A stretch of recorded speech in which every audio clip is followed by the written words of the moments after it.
방식이에요. 비판이란 단어를 그 제주도 계신 분과 같이 비판에 대해서 얘기를 하면서 사모님 오늘은 제가 또 이렇게 교회를 비판했습니다 라고 얘기를 하더라고요. 자, 우리가 이분과 제가 그 통화를 하면서 또 오늘 밤에 이 말씀들을 준비하면서 상당히 제가 이 말씀에 대한 묵상을 많이 했어요. 자, 비판인가 판단인가 진단인가. 여러분 지금까지 교회에서 어떤 문제점을 여러분이 누군가에게 얘기했을 때 그 얘기가 비판이었습니까? 진단이었습니까? 판단이었습니까? 여러분이 우리가 판단하지 말아라, 비판하지 말아라는 말에 전혀 입을 다물고 침묵하라는 얘기는 아닙니다. 우리는 스스로가 진단할 수 있어야 됩니다. 그래서 불평을 얘기하는 사람들이 진단인가, 불평으로 얘기하면 비판입니다. 그러나 훈계와 가르침으로 시작될 때, 사랑이라는 근거로 인해서 훈계와 가르침으로 시작할 때는 그것이 진단이 되고 바르게 세움이라는 거죠. 그래서 비판이냐 판단이냐 아니면은 진단이냐 이런 것들을 했을 때 의사에게 가서 오늘 또 의사에게 가서 내가 이렇게 이거 안 좋아서 왔습니다 라고 고백을 한 다음에 의사는 진단을 합니다. 우리에게 거친 음식을 먹었군요. 함부로 아무 음식이나 먹지 마세요. 지금 이 상황에서는 찬 것을 먹으면 안 됩니다. 이런 것들은 비판이 아닙니다. 진단입니다. 임세훈 집사가 계속 아래로 내리쏟는 바람에 병원에 갔더니 진단을 해주는 거죠. 찬 것 먹지 마세요. 음식 함부로 먹지 마세요. 지금은 무조건 굶으세요. 그리고 항생제만 투여하도록 하겠습니다. 이런 식으로 하는 거는 비판이 아니에요. 진단이에요. 교회 안에서 고집사 그러면 안 돼요. 그게 당신에게는 지금 기도하러 꼭 나와야 돼요. 하나님이 주신 그 약속의 말씀을 따르기 위해서 우리가 기도하는 걸 잊지 말아야 돼요. 그래서 작년부터 기도 제가 고집사한테 노래를 불렀는데 고집사가 새벽에 못 일어난대요. 그래서 그러면 어느 한 시간 중에 한 번을 선택해서 와 기도하라. 그런데 고집사의 기도의 발걸음을 제가 흔적을 교회에서 찾을 수가 없어요. 그것까지 양보했음에도 불구하고 제가 종종 그러죠. 여기서 전체 여러분이 찬양하고 저는 찬양할 때 여러분을 보지를 않아요. 내가 은혜 중에 들어가고 싶어서 쳐다보면은 오메 병건사 찬양 안 오고 있네. 뭔 생각을 하고 있을까? 오메 고집사 좀 전심으로 찬양할 일이지. 왜 저렇게 입만 겨우 뻥긋뻥긋하고 있을까? 난 쳐다보면서 그런 생각을 나도 모르게 할 때가 많아요. 그래서 애초에 그 싹을 없애기 위해서 저는 눈을 감고 찬양을 많이 해요. 그런데 신기하게도요. 찬양 아는 사람 목소리가 제 귀에 들려요. 눈 떠보면 그 사람이 찬양을 안 하고 있어요. 그래서 고집사의 기도하라 했지만 고집사의 기도의 흔적을 제가 24시간 지키지 않음에도 불구하고 고집사의 기도하지 않는 흔적밖에 찾을 수가 없더라고요. 그랬더니 하나님 그것 때문에 내가 안타까워했더니 하나님이 완전히 말씀 뽑게 기도하라 라고 철저하게 하나님이 야물게 딱 말씀을 주셨어요. 확실하게. 그래서 기도합시다. 네, 이거는 훈계 진단하고 훈계하는 거예요. 이게 비판입니까? 판단입니까? 우리가 비판과 판단을 제대로 구분할 수 있어야 된다라고 생각을 해요. 이거는 기도와 말씀밖에 없어요. 자기네들은 비판하면서 자기네들은 불평하면서 진단하고 있다라고 변명을 해요. 그 변명은 자기들도 알아요. 내 속에 불만이 있는 건지 내 감정에 치우쳤는지. 그리고 여러분도 알 수 있어요. 뱀 같은 혀가 있어요. 웃으면서 하는 말일지라도 그게 비판인지를 여러분은 교회의 중직 정도라면은 기도로 준비해서 그런 것들을 구분할 수 있어야 돼요. 악한 사단의 영, 무당들도 점쟁이들도 이런 것들을 그 신의 힘을 자기들이 믿는 신의 힘을 빌려서 이렇게 하는데 또 한 분이 제게 전화 왔어요. 왜 교회는 신천지처럼 못합니까? 왜 교회는 통일교처럼 못합니까? 확실하게 확 잡아 끄가지고 그들의 신앙을 하나님 앞으로 확 끌고 와야지. 다 여기 있는 사람 도망가요. 신천지처럼 헌금을 대거로 요구하고 완전히 영에 씌어있는, 귀신의 영에 씌어있기 때문에 가능한 거고, 교회는 자유의지, 하나님께서 살아가신 인간에게 주신 그 자유의지를 우리가 존중하다 보니까 이런 부분에서 신천지처럼 이단들처럼 그렇게 할 수가 없는 거예요. 자유의지로 하나님을 인정하게 만드는 교육 시스템에 불과하니까. 강제가 아닌,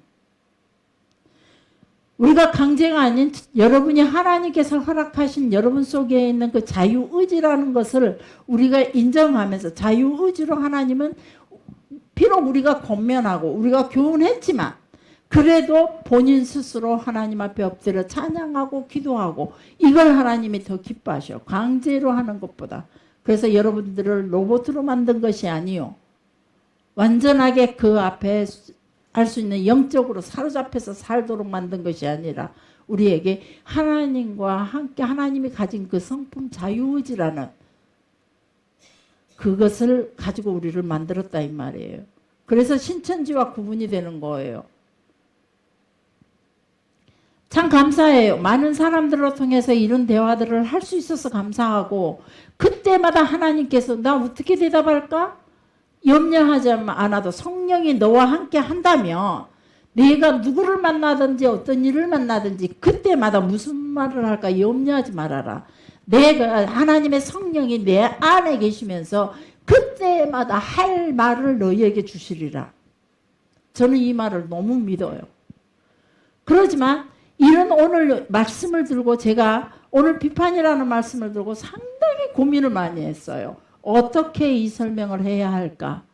그러면 비판이라는 단어를 갖고 말하면 우리 교인들을 벙어리 만드는 형식이 돼버리고, 잘못하면 그래서 직설을 못하게 만드네. 여러분 스스로가 그렇게 판단할 수밖에 없는 단어가 될 수밖에 없겠고, 그래서 저는 이 시간이 항상, 이 하나님 앞에 서는 이 시간이 항상 두려워요. 어디까지가 하나님의 말씀이며 어디까지가 어줍지 않은 내 지혜로 하나님 보시기에 가장 미련하다라고 칭할 수밖에 없는 그 어줍지 않은 내 지혜를 가지고 여러분들 앞에 이 자리에 서게 될까 봐. 그래서 하나님의 온전한 지혜가 어떤 건지 하나님 나와 함께 해주시고, 하나님의 뜻이 무엇인지 하나님의 생각이 어떤 건지를 분별하게 해달라고 그 기도를 늘 하면서도 하나님이 내가 그때 할 말을 내 입에 주겠고, 그러니 너는 염려하지 말아라, 이 말씀을 내가 늘 붙잡고 있으면서도 이 시간 서는 자리가 엄청 너무 어려워요. 힘들어요. 오늘도 하영이가 방에 들어와서 이 마이크 차고 립스틱을 딱 그리러 들어오니까 하영이가 들여다보고 왜 무슨 일 있어? 왜? 그게 입이 이래갖고 있대요. 무슨 일이 있었냐? 저 나름대로 마음의 무거움이 그래요. 이 시간 딱 쓸 때마다 늘 마음이 무거워요.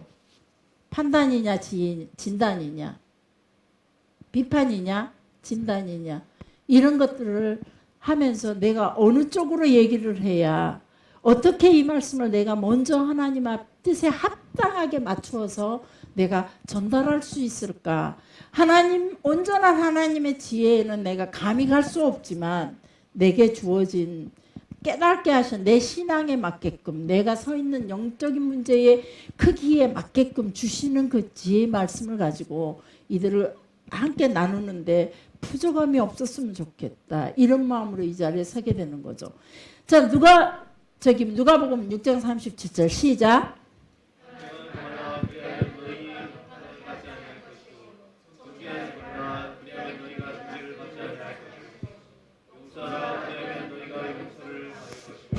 비판하지 말라, 이어서 정죄하지 말라 그랬어요. 비판이라는 거는 정죄가 들어가면 안 된다 이 말이에요. 우리 혹시 여러분들이 누군가의 어리석음과 연약한 것들을 보며, 잘못한 것들을 보며 정죄하지는 않았습니까? 이게 정죄가 돼버리면 안 돼요. 진단은 할 수 있어요.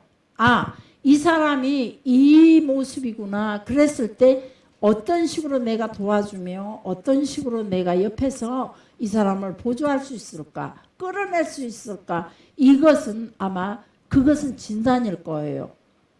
저 모양으로 살아서는 저 모양은 안 되는데 어떻게 그럴 수 있어? 이거는 이제 비판이 돼버리는 거예요. 누군가를 향해서 우리는 비판하지 말라, 이어서 정죄하지 마라. 이게 정답이 나온 거예요. 비판이 뭘까? 누군가를 정죄할 때 그 비판이 되는 거예요. 그러면서 그걸 용서하라. 뭐 단계적으로 비판하지 말고 정죄하지 말아라. 그리고 용서하라. 그렇지 않으면 그 비판과 그 정죄가 결국은 너한테로 돌아올 것이라. 옛날 부흥강사들이 이런 말을 했어요. 누군가를 위해 내가 손가락으로 누군가를 정죄하게 될 때 나머지 손가락 3개가 나를 정죄한다는 거죠. 결국은 나도 정죄받을 조건들이 내게 있다는 거예요. 마태복음 7장 2절에 보면 너희가 그 비판으로 인해서 그 헤아림을 받을 것이라. 마가복음 6장 38절에 보면 너희가 남을 헤아리는 그 헤아림으로, 남의 잘못과 남의 죄를 헤아리는 그 헤아림으로 네가 도로 받게 될 것이라.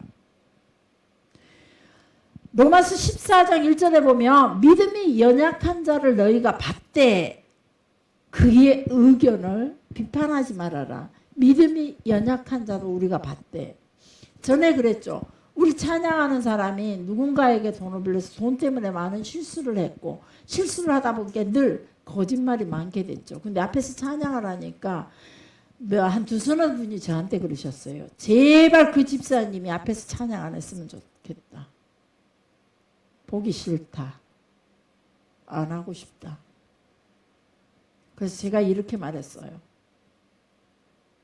그분이 하나님 앞에 서 있는 방법이 그 줄기가 통로가 이 찬양이라면 냅두자는 거죠. 이 통로밖에 없다며 아마 그 찬양조차 못 오겠으면 당신들이 가지고 있는 그 비판과 당신들이 정죄하고 있는 그거, 당신들이 미워하고 보기 싫어하는 그것 때문에 그 사람 교회 나오지 않을 거라는 거죠. 그래서 그냥 앞에서 찬양하도록, 그것이 하나님 앞에 서 있는 통로라면 우리가 그것을 인정해 주자는 것을, 그 사람의 영혼을 위해서. 원수를 사랑하라 했던 이유도 원수로 통해서, 그리고 7번씩 70번이라도 용서하라는 것은 무슨 말이냐면 그 사람이 하나님을 만날 수 있는 그 통로를 주자는 거죠. 다른 게 아니에요. 그 사람을 나보다 더 사랑해서가 아니에요. 오직 그 사람의 영혼이 하나님을 만나서 하나님으로 인해 구원 얻을 수 있는 자리까지 갈 수 있도록, 그것이 세계 열방 모든 민족들을 위하여 예수 그리스도께서 죽으셨기 때문에 그 예수님의 대업을 우리가 이루는 게, 그 원수가, 그 비판받기에 충분했던 그 사람이 하나님 안에서 하나님을 만나기만 한다면 그거는 하나님께 천국에서 하나님이 잔치를 베푸는 일이기 때문에, 그리고 그 일을 내게 너무 잘했다, 순교적인 사랑으로, 순교적인 신앙으로 나에게 그만큼 갚아주시기 때문에 결국은 원수를 사랑하는 것은 나를 위한 것이라는 거죠. 그 사람을 위해서가 아니라는 거예요. 근데 여러분들은 그 사람 사랑합시다 라고 얘기하면 그 사람을 더 사랑한다라고, 내가 그 사람을 더 사랑한다라고 느껴요. 그때도 그렇게 얘기하더라고요.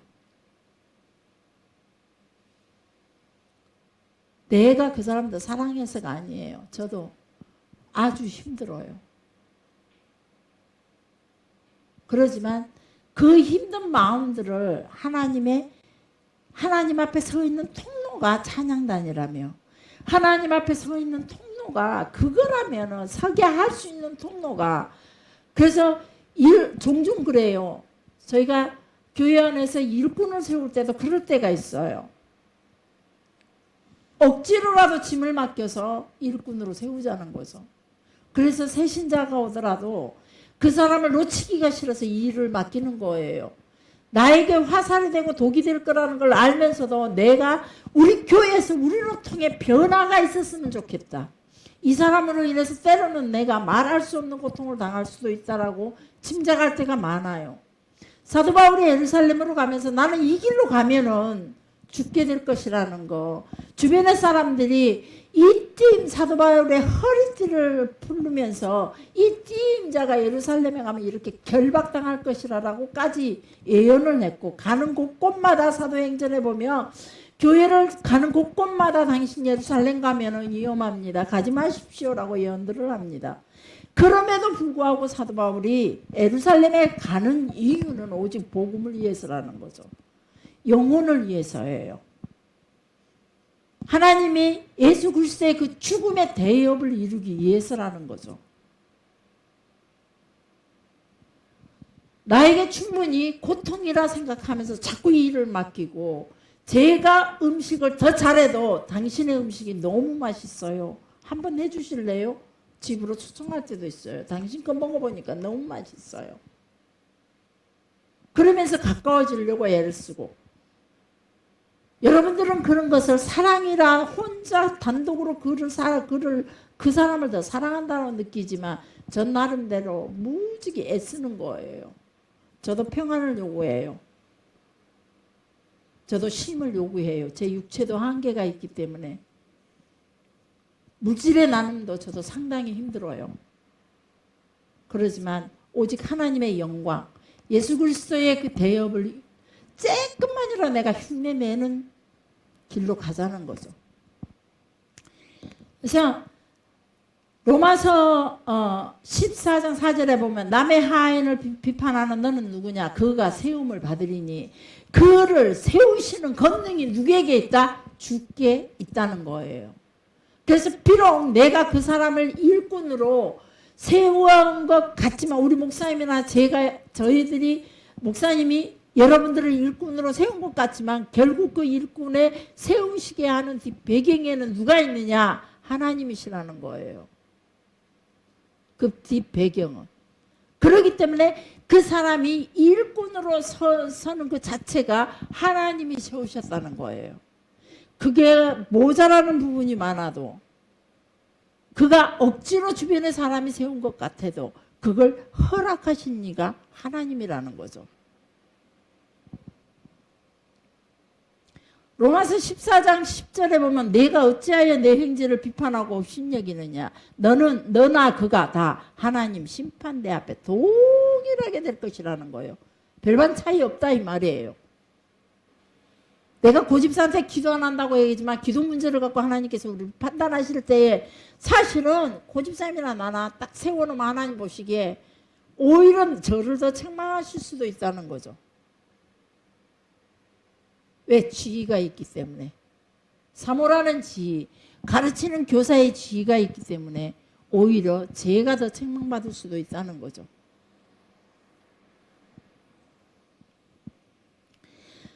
서로 비판하지 말라. 서로 부딪히거나 거칠 것을 제거하라.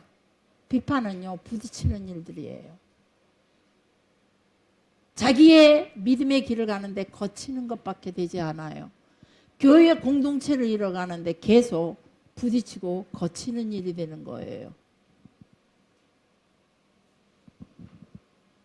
야고보서 4장 11절에 형제를 판단하는 자 율법을 비방하고 판단하는 자다 라고 말하는 거예요. 형제는 교회 안의 사람이에요. 병건사를 우리가 판단하게 되면 결국은 율법을 비판하고 율법을 판단하는 거라는 거죠. 판단할 수 있는 분은 누구냐? 오직 예수 그리스도 그 한 분뿐이라는 거예요. 멸하시기도 하는 그 권능이 있는 예수 그리스도 그 한 분뿐이라는 거죠. 비판이라는 것은 헬라어로 크리네테라는 단어를 쓰고 있어요. 무슨 말이냐면 습관적인 비판을 하는 성향을 가진 사람이라는 거예요. 크리네토. 이 사람은 습관적으로 비판하는 것 습관이 돼 있어요. 습관적으로 비판하는 성향을 가진 사람. 그래서 사람을 보면 그를 비판할 잘못을 계속 찾아낸다는 거죠. 그게 무슨 말이냐면 정죄하려는 태도를 이미 갖추고 있다 이 말이에요. 누군가를 정죄하도록.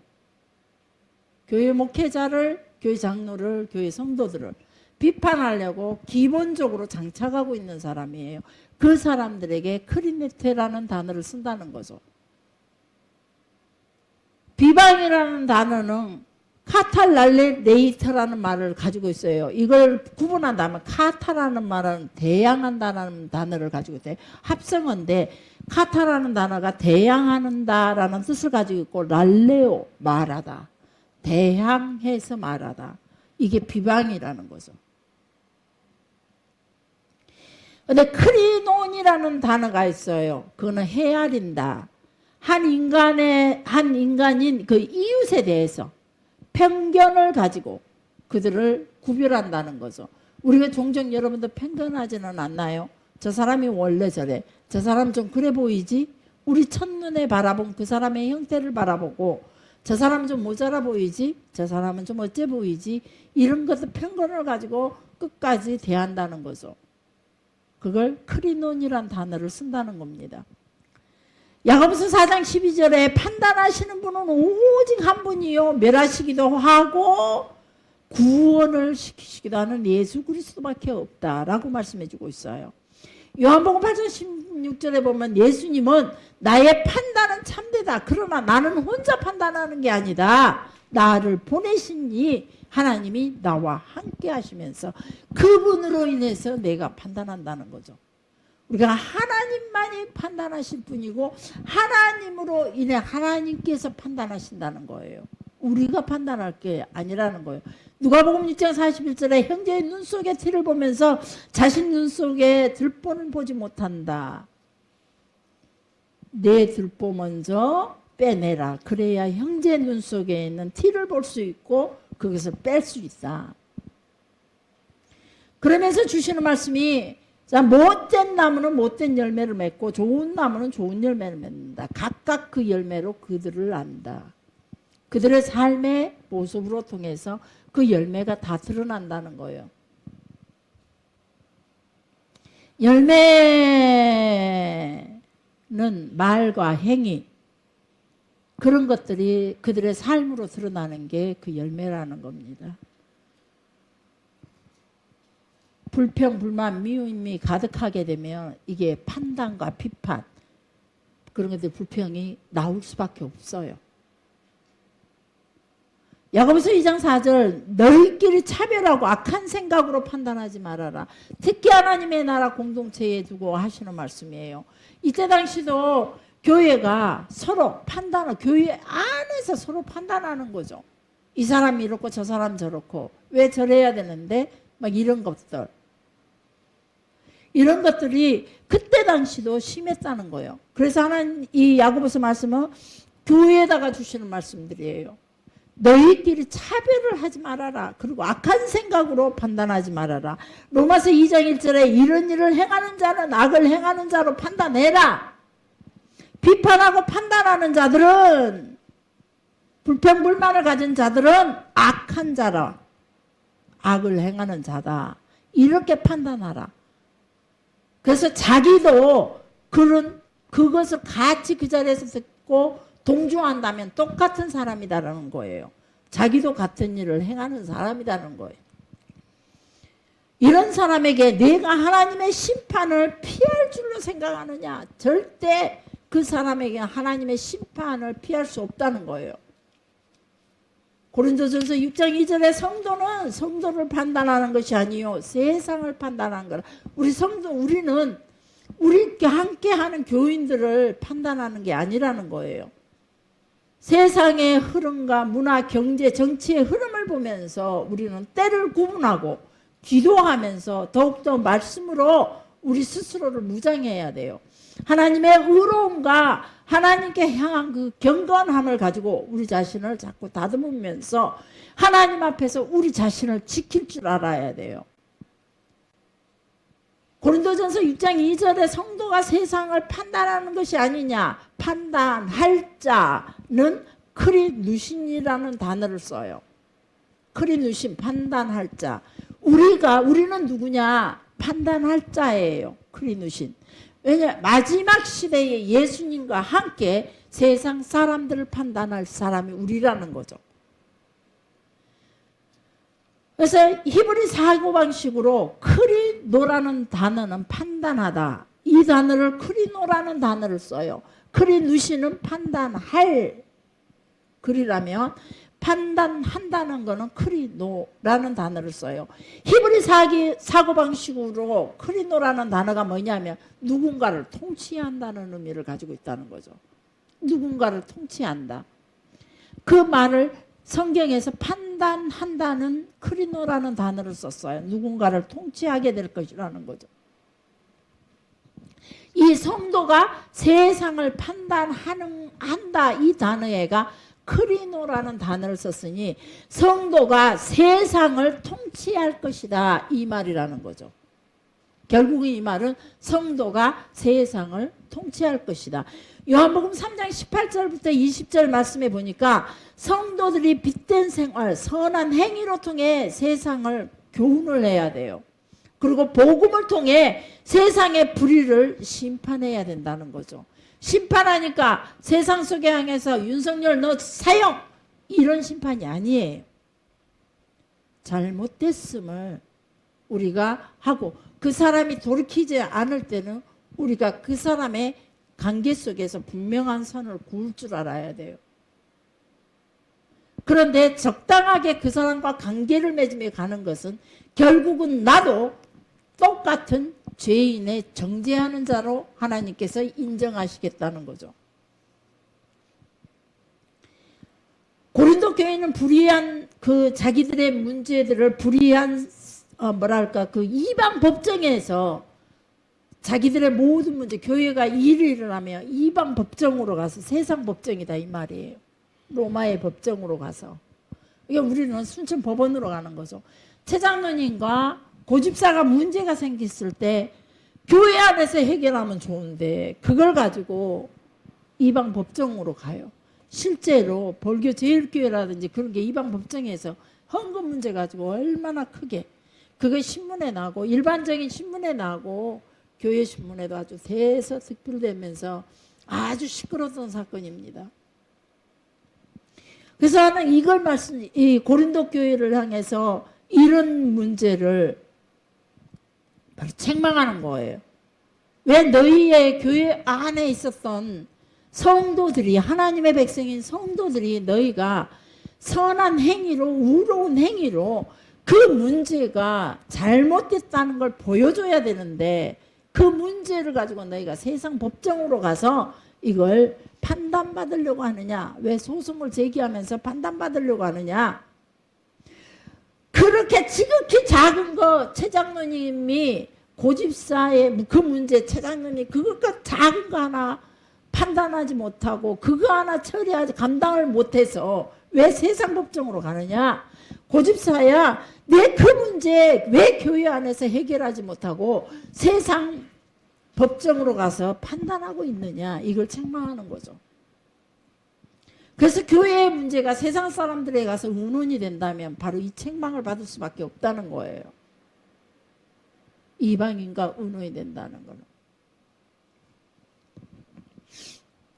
오히려 우리는 세상을 우리가 판단해야 돼요. 너 오라, 이것이 오라, 이 문화가 선한 것이야, 이 문화는 잘못된 것이야.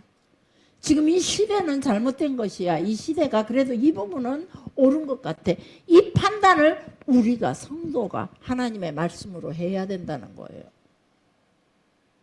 그런데 왜 그거 세상을 향해서 그 판단하지 못하고 교회와 교회 안에서 성도와 성도 안에서 그렇게 찍고 그렇게 받고 이런 문제들로 인해서 시끄럽느냐. 고린도 교회가 그리 시끄러웠으니까. 고린도전서 11장 32절에 보면 세상에 우리가 판단받는 것은 세상과 함께 우리가 정죄함과 징계를 받을 것이라는 거죠. 우리가 세상에다가 판단을 받는 일은 결국 하나님 앞에도 똑같은 세상 사람들하고 똑같이 성도로 구분돼서 하나님 앞에 판단되는 것이 아니라 오히려 세상 사람처럼 같이 취급하겠다 이 말이에요. 이 말씀이. 말씀 한마디 한 말씀이 가만히 읽어보고 뜻을 새겨보면 우리는 그냥 무작정 읽어. 말씀이라고 무작정 읽어가는데 이 말씀 하나하나가 너무 두려운 말씀이에요. 하나님 나라의 공동체 문제가 세상에서 판단을 받고 있다면 나는 내가 그걸 세상 사람들에게 해서 그 판단을 받는다면 결국은 하나님 보시기에 그 세상 사람들 심판대회 위에 세우실 때 나를 성도로 구분시켜 주는 게 아니라 세상 사람으로 취급해서 지옥행이라 이 말이에요. 결론적으로 말하자면 11장 31절에 보면 우리가 우리를 고린도전서 11장 31절에 보면 우리가 우리를 살폈으면 판단을 받지 않는 것이다 라고 말해요. 우리가 우리를 살폈으면 이 말이 무슨 말이냐면 팔레히라는 단어를 썼어요. 이 단어가 뭐냐면은 기도하면서 자신을 살폈으면 이 의미를 가지고 있대요. 우리나라 성경으로 성경으로 번역되면서 저렇게 아주 쉽게 나오긴 했지만 저 말이 팔레이라는 단어 히브리 언어를 썼다는 거죠. 그 히브리 언어를 쓴 그 단어가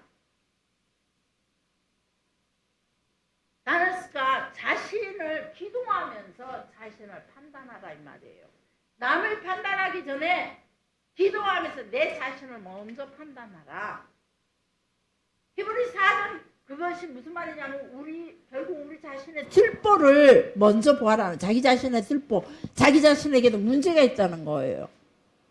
히브리 4장 12절 말씀에 보면 하나님의 말씀은 활력이 있어 좌우에 날선 검같이 예리하여 혼, 영, 관절, 골수까지 쪼개며 마음, 생각, 뜻을 판단한다 그랬어요. 제가 며칠 전에 누구를 위해서 기도하면서 10몇 년을 정말로 우리 교인들 중보다 그 어떤 사람보다도 질정성으로 제가 신앙을 신기 위해서 정성 들인 사람이 있어요. 근데 그 사람을 위해서 제가 기도를 하면서 하나님 내가 너무 벅차요. 언제까지 하나님 이 자리에 두시렵니까? 라고 기도를 했어요. 그랬더니 하나님께서 뭐라고 말씀하시냐면 사랑하라 그러시더라고요. 하나님 내가 그동안 10몇 년을 이렇게 남들이 알지 못하는 그 고충들을 얘기하면서 이렇게 섬기고 사랑했어요. 그랬더니 하나님께서 내 마음과 뜻과 생각과 내 삶의 모든 걸 관찰하시고 예리하게 뚫어보시는 거 하나님이 제게 뭐라고 하신 줄 아세요?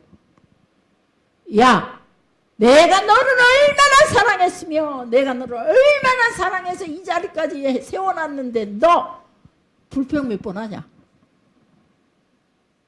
너 몇 번 내게 투정을 부리냐? 똑같다 이 말이에요. 그 사람이나 나나. 그래서 제가 회개했어요. 하나님 잘못했습니다. 더욱 사랑하겠습니다로 끝났어요. 하나님의 말씀은 우리의 간절과 골수를 쪼개기까지 하면서 혼과 영을 살핀다 그랬어요. 속으로 품은 생각과 마음의 태도까지 다 보시는 하나님이에요.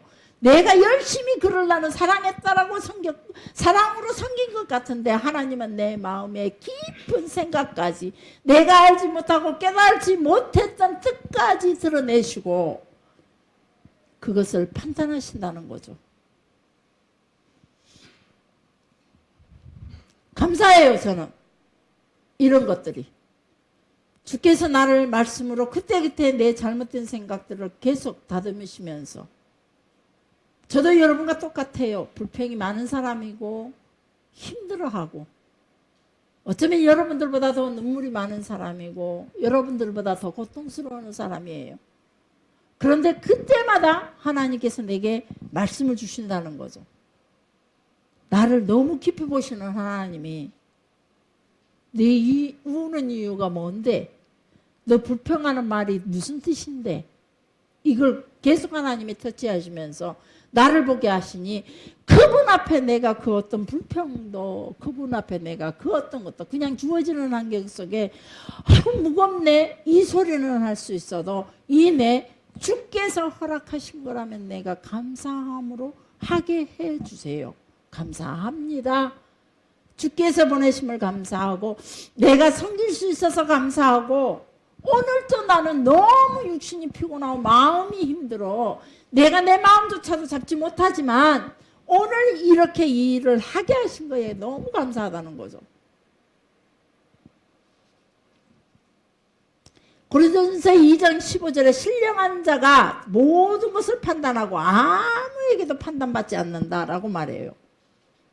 여러분 신령한 자에게는 저는 그래서 제가 하나님 앞에 하나님 내가 신령하게 해주세요. 우리 최장로님이 나 판단하지 않도록 우리 장로님들이 나 판단하지 않도록 하나님 나 좀 더 신령하게 해주세요. 우리 집사님들이 나 판단하지 않도록 그렇게 기도하고 있지만 그 신령에는 도달하지 못하더라고요.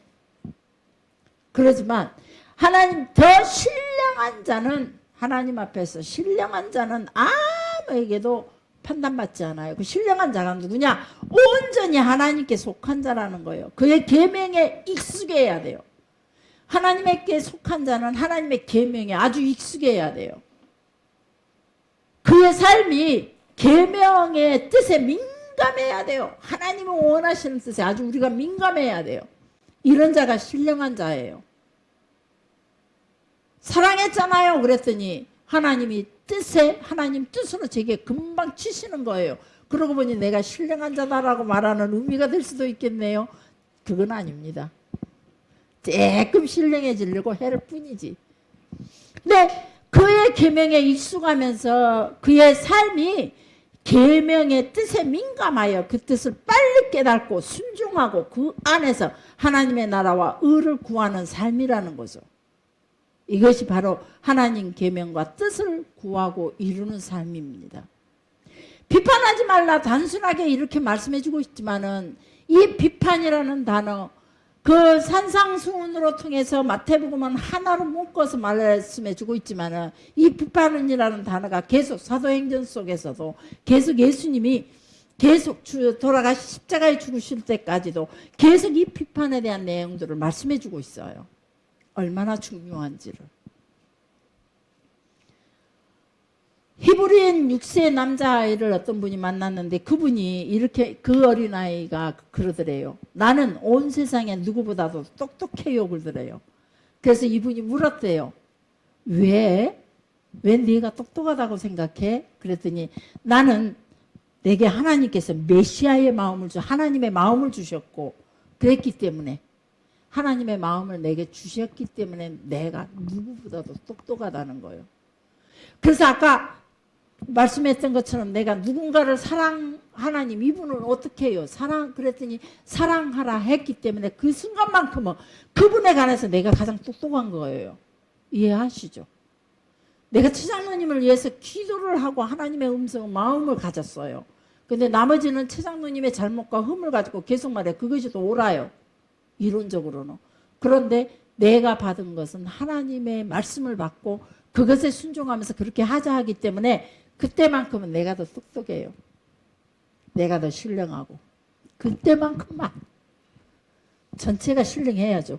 하나님의 말씀을 알면 하나님처럼 생각할 수 있기 때문이라는 거예요. 이 꼬마의 말이 6살 꼬마의 말이 얼마나 교육을 잘 시켜놨는지. 성현이가 그 대답을 할 수 있을까요? 경민이가 그 대답을 할 수 있을까요? 우리의 남양이 그런 대답을 할 수 있을까요? 아니면 우리 좀 청년 중에 그래도 기도한다는 임세훈이가 그 대답을 할 수 있을까요? 땡인 것 같아요. 아직까지는. 그러나 언젠가는 오늘부터 이후로는 그 대답이 이제 습관처럼 나오리라고 믿습니다. 아멘. 누가복음 12장 57에 어찌하여 옳은 것을 스스로 판단하지 않느냐? 예수님께서 책망하세요. 아무리 옳아도 내 기분이 아니면 아닌 거예요. 사람들이. 아무리 제가 진리를 전해도 아무리 하나님의 뜻을 전해도 목사님의 설교가 아무리 온전한 하나님의 말씀이라 할지라도 여러분들의 감정에 기분이 나쁘면 그때부터 하나님 말씀이 아니에요. 이걸 책망하는 거예요. 여러분의 감정으로 너희들의 감정으로 하나님의 말씀 선포되어는 하나님 말씀도 판단하지 말아라. 그래서 여러분에게 요구하는 것이 뭐냐? 가르침과 판단을 구분할 줄 알아야 돼요. 내가 여러분을 판단하는 건지 아니면 지금 가르치는 건지. 오늘 이 시간에 여러분에게 전했던 이 말이 가르침일까요? 판단일까요? 이 시간에 여러분께 향한 이 말들이 흉계인가요? 비판인가요? 이거 구분할 줄 알으셔야 된다는 거예요. 하나님 앞에서 여러분 자신을 위해서. 멸시일까요? 여러분의 향한 잘못했다고 멸시인가요? 아니면 그 안타까움의 소리로 들리나요? 제 말이. 아니면 여러분을 향해서 미움 가득히 지금 얘기하는 건가요?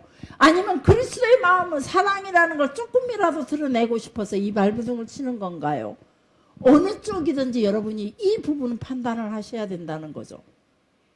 우리가 계명 안에 살지 못하고 우리 스스로를 살피지 못하고 내 눈에 들보도 보지 못하면서 나의 이름과 명예만을 내세우지 말라는 거예요.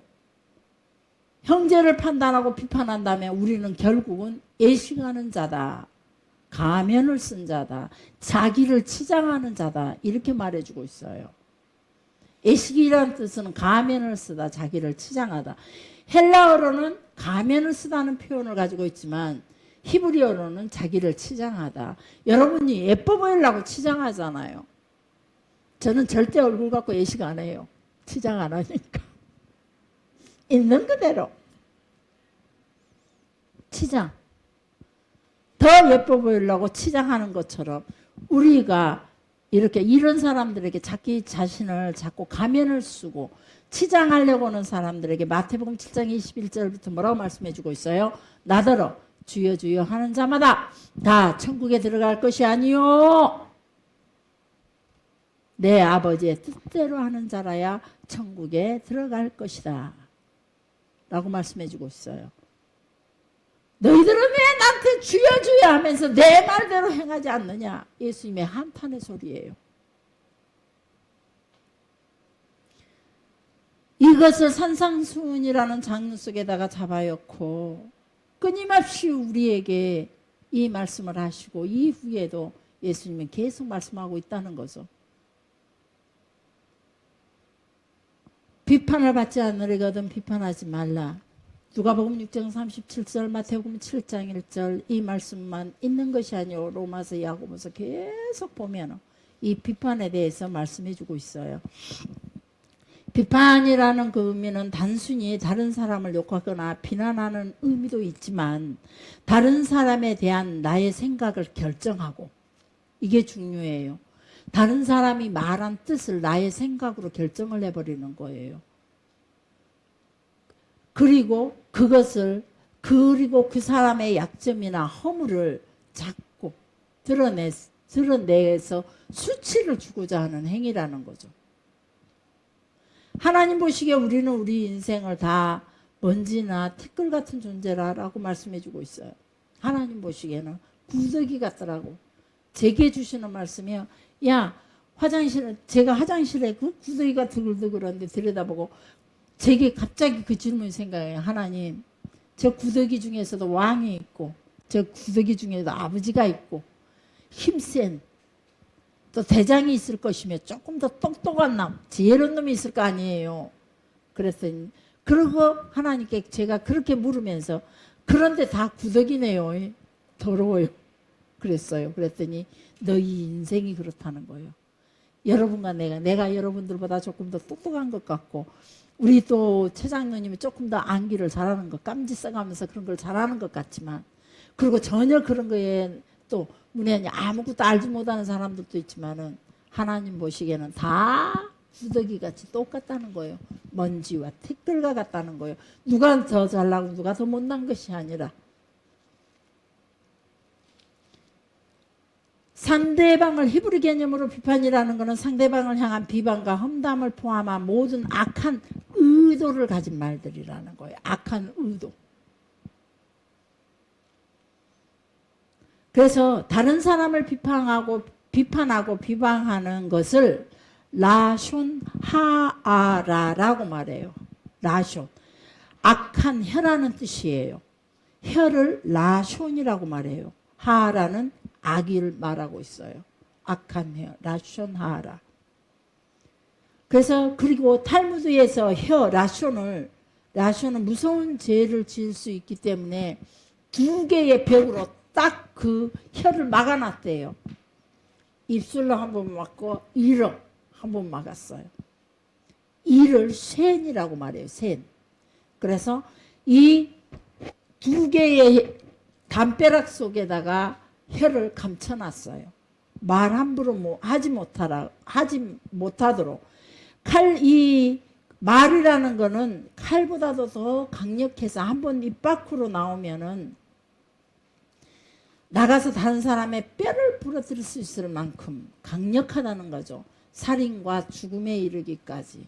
그래서 요즘 그 보이스피싱이 보면은 본인 스스로 저 중국에서 계속 신호를 보내면서 본인 스스로 산속에 들어가서 실제로 있었잖아요. 산속에 들어가서 한 달이 넘도록 혼자 배낭 가지고 가서 천막 치고 그 안에 들어앉아서 물만 마시고 버텼대요. 사람을 못 만나게.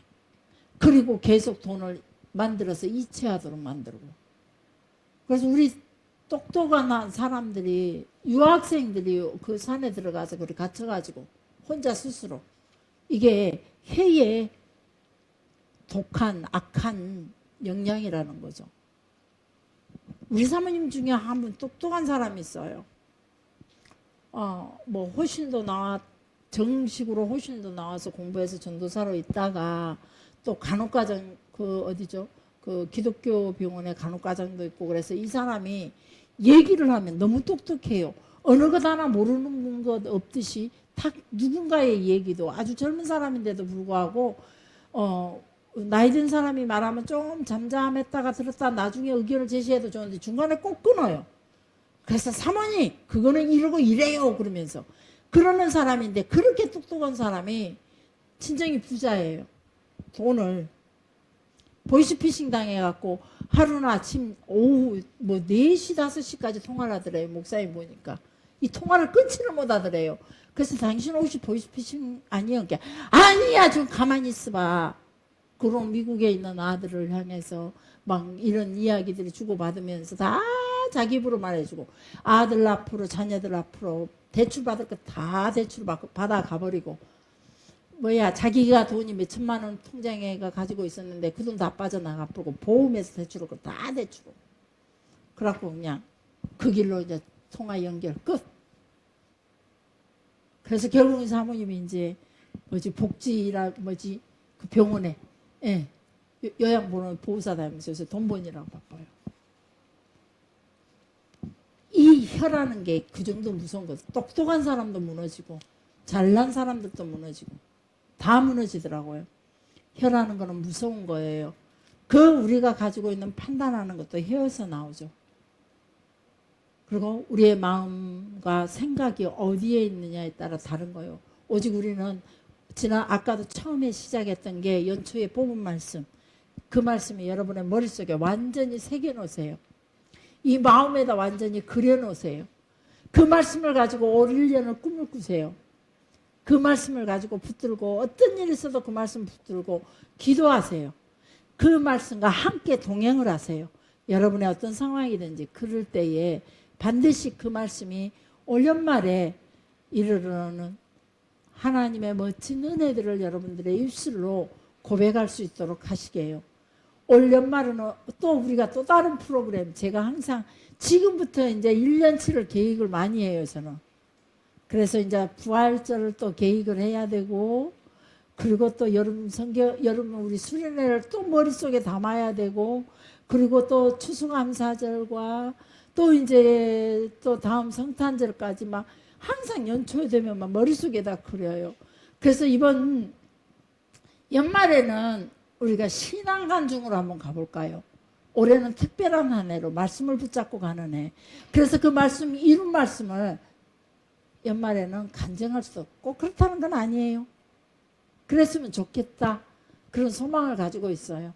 자, 기도합시다. 살아계시고 역사하시는 아버지 하나님,